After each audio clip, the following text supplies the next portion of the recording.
রাধে কৃষ্ণ বন্ধুরা, কেমন আছেন আপনারা? আশা করি সবাই ভালো আছেন। আজকে আবার একটা নতুন ভিডিও নিয়ে হাজির হয়ে গেছি। ভিডিওটি শেষ অবধি দেখার অনুরোধ রইল। আজকের গল্প বঙ্কিমচন্দ্র চট্টোপাধ্যায়ের বিখ্যাত উপন্যাস দেবী চৌধুরানী। আজকে গল্পের অষ্টাদশ পর্ব। পাঁচে পাঁচে 10 বৎসর অতীত হইয়া গেল। যেদিন প্রফুল্লকে বাগদির মেয়ে বলিয়া হরবল্লভ তাড়াইয়া দিয়াছিলেন, সেদিন হইতে 10 বৎসর হইয়া গিয়াছে। এই 10 বৎসর হরবল্লভ রায়ের পক্ষে বড় ভালো গেল না। দেশের দুর্দশার কথা পূর্বেই বলিয়াছি। ইজারাদার দেবীসিংহের অত্যাচার, তার উপরে ডাকাইতের অত্যাচার। একবার হরবল্লভের তালুক হইতে টাকা চালান আসিতেছিল, ডাকাইতে তাহা লুটাইয়া লইল। সেবার দেবীসিংহের খাজনা দেওয়া হইল না। দেবীসিংহ একখানা তালুক বেচিয়া লইল। দেবীসিংহের বেচিয়া লওয়ার কথা মন্দ ছিল না। হেস্টিং সাহেব ও গঙ্গা গোবিন্দ সিংহের কৃপায় সকল সরকারি কর্মচারী দেবীসিংহের আজ্ঞাবহ। বেচা কেনা সম্বন্ধে সে যাহা মনে করিত তাহাই হইত।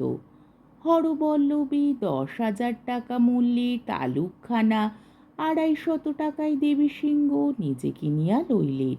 তাহাতে বাকি খাজনা কিছুই পরিশোধ হইল না। দেনার জের চলিল। দেবীসিংহের পীড়াপিড়িতে কয়েদের আশঙ্কায় হরবল্লভ আর একটা সম্পত্তি বন্ধক দিয়া ঋণ পরিশোধ করিলেন। সেই সকল কারণে আয় বড় কমিয়া আসিল, কিন্তু ব্যয় কিছুই কমিল না। বুনিয়াদি চাল খাটো করা যায় না। সকল লোকেরই প্রায় এমন না এমন একদিন উপস্থিত হয়, যখন লক্ষ্মী আসিয়া বলেন, হয় সাবেক কালের চাল ছাড়ো, নয় আমায় ছাড়ো। অনেকেই উত্তর দেন, মা, তোমায় ছাড়িলাম, চাল ছাড়িতে পারি না। হরবল্লভ তাহারই একজন। দোল, দুর্গোৎসব, ক্রিয়া, কর্ম, দান, ধ্যান, লাঠালাঠি পূর্ব মতোই হইতে লাগিল। বরং ডাকাইতে চালান লুঠিয়া লওয়া অবধি লাঠিয়ালের খরচটা কিছু বাড়িয়াছিল। খরচ আর কুলায় না। কিস্তি কিস্তি সরকারি খাজনা বাকি পড়িতে লাগিল। বিষয় আশয় যাহা কিছু অবশিষ্ট ছিল তাহাও বিক্রয় হইয়া যায়, আর থাকি না। দেনার উপর দেনা হইল, সুদে আসল ছাপাইয়া উঠিল। টাকা আর ধার পাওয়া যায় না। এদিকে দেবীসিংহের পাওনা প্রায় 50,000 টাকা বাকি পড়িল। হরবল্লভ কিছুতেই টাকা দিতে পারেন না।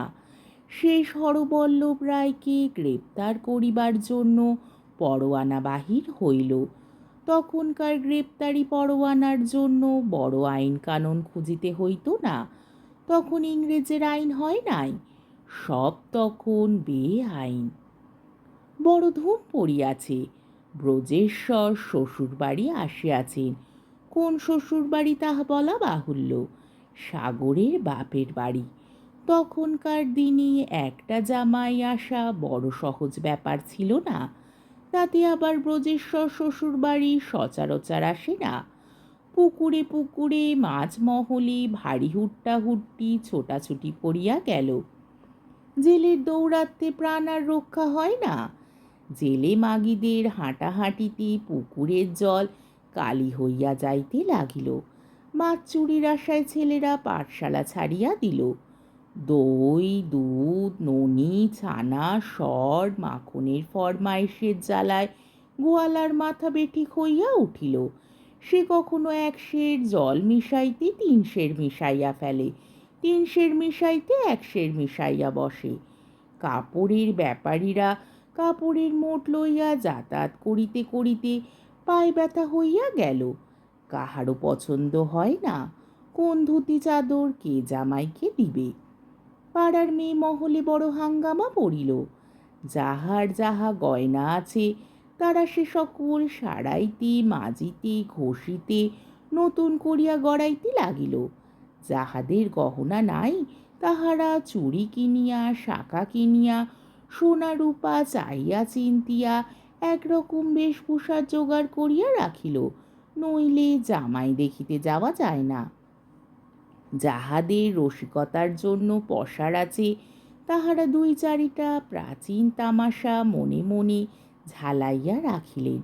যাহাদের পসার নাই তাহারা চোরাই মাল পাচার করিবার চেষ্টায় রহিল। কথার তামাশা পরে হবে, খাবার তামাশা আগে। তাহার জন্য ঘরে ঘরে কমিটি বসিয়া গেল। বহুতর কৃত্রিম আহার্য, পানীয়, ফল মূল প্রস্তুত হইতে লাগিল। মধুর অদরগুলি মধুর হাসিতে ও স্বাদের মিশিতে ভরিয়া যাইতে লাগিল। কিন্তু যার জন্য এত উদ্যোগ তার মনে সুখ নাই। ব্রজেশ্বর আমোদ আহ্লাদের জন্য শ্বশুরালয়ে আসেন নাই। বাপের গ্রেপ্তারির জন্য পরোয়ানা বাহির হইয়াছে, রক্ষার উপায় নাই। কেহ টাকা ধার দেয় না। শ্বশুরের টাকা আছে, শ্বশুর ধার দিলে দিতে পারে। তাই ব্রজেশ্বর শ্বশুরের কাছে আসিয়াছেন। শ্বশুর বলিলেন, বাপু হে, আমার যে টাকা সে তোমারই জন্য আছে, আমার আর কি আছে বলো। কিন্তু টাকাগুলি যতদিন আমার হাতে আছে ততদিন আছে। তোমার বাপকে দিলে কি আর থাকবে? মহাজনই খাইবে। অতএব কেন আপনার ধন আপনি নষ্ট করিতে চাও? ব্রজেশ্বর বলিল, হোক, আমি ধনের প্রত্যাশী নই। আমার বাপকে বাঁচানো আমার প্রথম কাজ। শ্বশুর রুক্ষভাবে বলিলেন, তোমার বাপ বাঁচিলে আমার মেয়ের কি? আমার মেয়ের টাকা থাকিলে দুঃখ ঘুচিবে, শ্বশুর বাঁচিলে দুঃখ ঘুচিবে না। কড়া কথায় ব্রজেশ্বরের বড় রাগ হইল। ব্রজেশ্বর বলিলেন, তবে আপনার মেয়ে টাকা লইয়া থাকুক। বুঝিয়াছি জামাইয়ের আপনার কোনো প্রয়োজন নাই। আমি জন্মের মতো বিদায় হইলাম। তখন সাগরের পিতা দুই চক্ষু রক্তবর্ণ করিয়া ব্রজেশ্বরকে বিস্তর তিরস্কার করিলেন। ব্রজেশ্বর কড়া কড়া উত্তর দিল। কাজেই ব্রজেশ্বর তল্পি তল্পা বাঁধিতে লাগিল। শুনিয়া সাগরের মাথায় বজ্রাঘাত হইল। সাগরের মা জামাইকে ডাকিয়া পাঠাইলেন। জামাইকে অনেক বুঝাইলেন, জামাইয়ের রাগ পড়িল না। তারপর সাগরের পালা। বধূ শ্বশুর বাড়ি আসিলে দিবসে স্বামীর সাক্ষাৎ পাওয়া সেকালে যতটা দুরূহ ছিল, পিত্রালয় ততটা নয়। সাগরের সঙ্গে নিভৃতে ব্রজেশ্বরের সাক্ষাৎ হইল। সাগর ব্রজেশ্বরের পায়ে পড়িল, বলিল, আর একদিন থাকো, আমি তো কোনো অপরাধ করি নাই। ব্রজেশ্বরের তখন রাগ পড়ে নাই, রাগে পা টানিয়া লইলেন। রাগের সময় শারীরিক ক্রিয়া সকল বড় জোরে জোরে হয়, তার হাত পায়ের গতিও ঠিক অভিবৎ রূপ হয় না। একটা করিতে বিকৃতির জন্য আর একটা হইয়া পড়ে। সেই কারণে আর কতকটা সাগরের ব্যস্ততার কারণ পা সরাইতে লইতে প্রমাদ ঘটিল। পা একটু জোরে সাগরের গায়ে লাগিল। সাগর মনে করিল স্বামী রাগ করিয়া তাহাকে লাথি মারিলেন। সাগর স্বামীর পা ছাড়িয়া দিয়া কুপিত ফণিনের ন্যায় দাঁড়াইয়া উঠিল, বলিল, কি, আমায় লাথি মারিলে? বাস্তবিক ব্রজেশ্বরের লাথি মারিবার ইচ্ছা ছিল না, তাই বলিলেই মিটিয়া যাইত। কিন্তু একে রাগের সময় আবার সাগর চোখ মুখ ঘুরাইয়া দাঁড়াইল। ব্রজেশ্বরের রাগ বাড়িয়া গেল। বলিলেন, যদি মারিয়াই থাকি, তুমি না হয় বড় মানুষের মেয়ে, কিন্তু পা আমার। তোমার বড় মানুষ বাপও এ পা একদিন পূজা করিয়াছিলেন। সাগর রাগে জ্ঞান হারাইল, বলিল, ঝকমারি করিয়াছিলেন, আমি তার প্রায়শ্চিত্ত করিব। ব্রজেশ্বর কহিল, পাল্টে লাথি মারবে নাকি? সাগর কহিল, আমি তত অধম নহি, কিন্তু আমি যদি ব্রাহ্মণের মেয়ে হই তবে তুমি আমার পা। সাগরের কথা ফুরাইতে না ফুরাইতে পিছনের জানলা হইতে কে বলিল, আমার পা কোলে লইয়া চাকরের মতো টিপিয়া দিবে। সাগরের মুখে সেই রকম কি কথা আসিতেছিল। সাগর না ভাবিয়া চিন্তিয়া পিছন ফিরিয়া না দেখিয়া রাগের মাথায় সেই কথাই বলিল, আমার পা কোলে লইয়া চাকরের মতো টিপিয়া দিবে। ব্রজেশ্বর রাগে সপ্তমে চড়িয়া কোনো দিকে না চাইয়া বলিল, আমারও সেই কথা, যতদিন আমি তোমার পা টিপিয়া না দিই ততদিন আমিও তোমার মুখ দেখিব না। যদি আমার এই প্রতিজ্ঞা ভঙ্গ হয় তবে আমি অব্রাহ্মণ। তখন রাগে রাগে তিনটা হইয়া ফুলিয়া ব্রজেশ্বর চলিয়া গেল।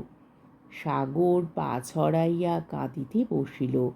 এমন সময় সাগর যে ঘরে বসিয়া কাঁদিতেছিল সেই ঘরে একজন পরিচারিকা ব্রজেশ্বর গেলে পর সাগরের কি অবস্থা হইয়াছে ইহা দেখিবার অভিপ্রায় ভিতরে প্রবেশ করিল। ছুতারাতা করিয়া দু একটা কাজ করিতে লাগিল। তখন সাগরের মনে পড়িল যে জানলা হইতে কে কথা কইয়াছিল। সাগর তাহাকে জিজ্ঞাসা করিল, তুই জানিলা হইতে কথা কইয়াছিলি? সে বলিল, কই না।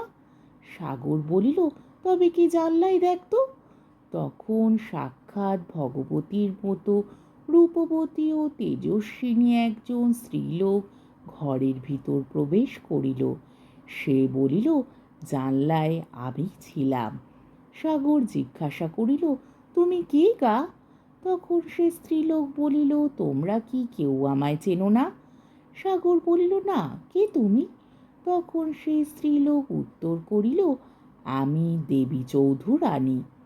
পরিচারিকার হাতে পানের বাটা ছিল, ঝনঝন করিয়া পড়িয়া গেল। সেও কাঁপিতে কাঁপিতে আ শব্দ করিতে করিতে বসিয়া পড়িল। কাঁকালের কাপড় খসিয়া পড়িল। দেবী চৌধুরানী তাহার দিকে ফিরিয়া বলিল, চুপ রাহো হারামজাদি, খাড়া রাহো।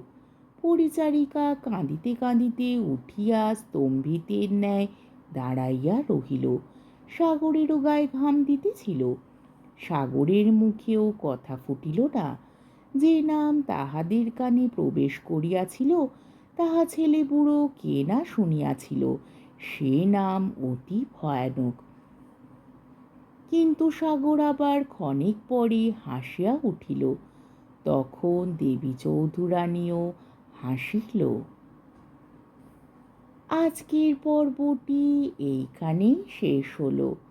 আমার ভিডিওটি যদি আপনাদের ভালো লেগে থাকে তাহলে আমাকে কমেন্টের মাধ্যমে আপনাদের মূল্যবান মতামত অবশ্যই জানাবেন এবং আমার ভিডিওটিকে লাইক ও শেয়ার করার ও আমার চ্যানেলটিকে সাবস্ক্রাইব করারও অনুরোধ রইল।